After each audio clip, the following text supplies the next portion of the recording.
Z for Zombies Dirty World. Part 4. CLOCKTIME2. Any similarity to this filthy reality is just another dirty coincidence. It's a good amount, the official said to the other. That's what they get for not giving us our share, replied the other, glancing sideways at the fallen bodies. Those guys didn't see us. Rena was manipulating the scanner when I pulled her arm to get us out of there amidst the chiaroscuro of the lights and the night. Just barely, and they almost saw us.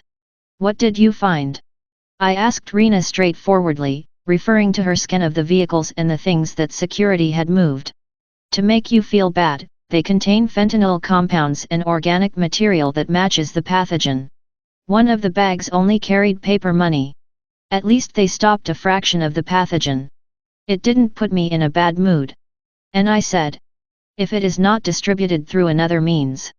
Likewise, for us, it is history. Obviously, the trade in toxic substances never stopped during those times. Even in the midst of the cataclysm, it could be inferred from remnants found in the ruins of structures that had been well sealed and secured. Where the pathogen had wiped out everyone by detonating the Z infection from within. It's not worth investigating those in security, said Rena. Tomorrow. In our roles as reporters, we will be able to approach the health sector of the government in office. And from there we returned to our rented house, taking back streets and keeping as much distance as possible from solitary passers-by and the occasional group of teenagers, who were busy loafing around and consuming on the corners. Several times, the scanners detected toxic material associated with pathogen Z. The next day, mid-morning, wake up. I told Rena that she had stayed up late the night before soldering the components for the laser projectors.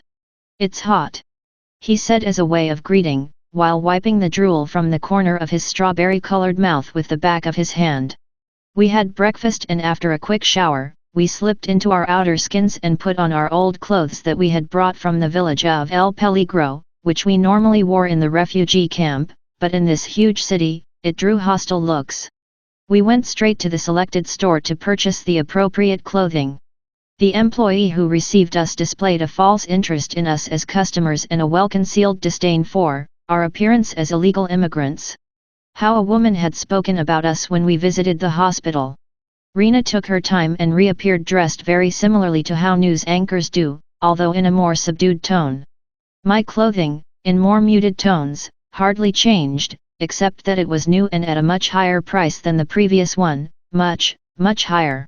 This should help us make our way through people and places related to our research objectives, I told Rena, feeling a bit uncomfortable about the time and resources spent on just rags. Cole, Rena said to me, we must understand that it's just general immaturity, based on what we've seen on social media, and most of the entertainment seems aimed at 12-year-olds. And the same goes for the structures of the news. I replied and reflected, at that point, I'm no longer surprised that they were devastated by Cataclysm Z. We had discovered the advantages of calling to request a rental vehicle with a driver included, Ismail, who, for a sum of paper money placed in his hands, became very cooperative, even willing to wait for us after our journalistic activities. At least that vehicle didn't stink as much as John Bai's old Chibi 70. It was overloaded with an air freshener that I couldn't identify.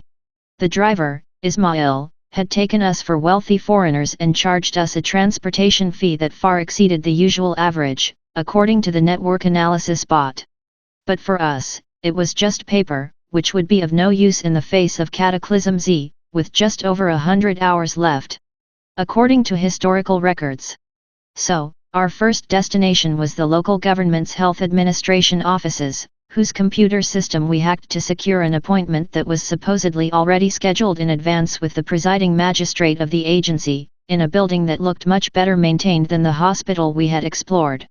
An assistant who showed no surprise, not even when checking her computer and finding an appointment that hadn't been there before, kindly asked us to wait because the gentleman was in an important work conference that had run over.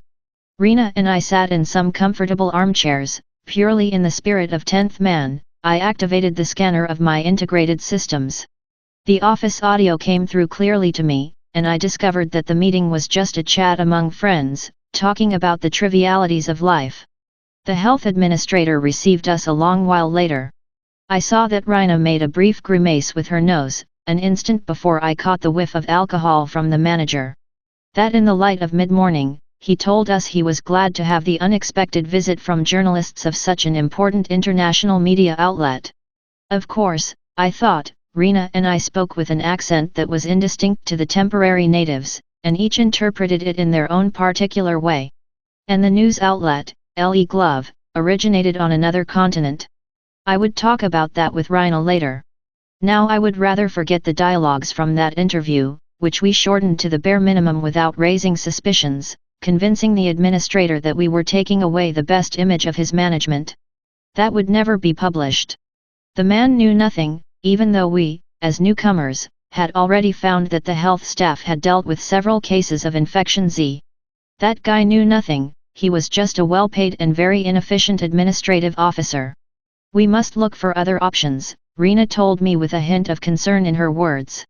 Yes, now that I think about it, do you remember those fragments found on the hard drives in the ruins of an old military base? Those who had terms like, top secret and for your eyes only, I just related it to, the friend John Bai, the agent of the secret police of that country in the South Caribbean controlled by psychopaths. And if we consider the security levels of the rampant technology of this era, they are not a problem for our search bots. I see where you want to go with this, Cole. As soon as the first alarm sounds we can find out in real time.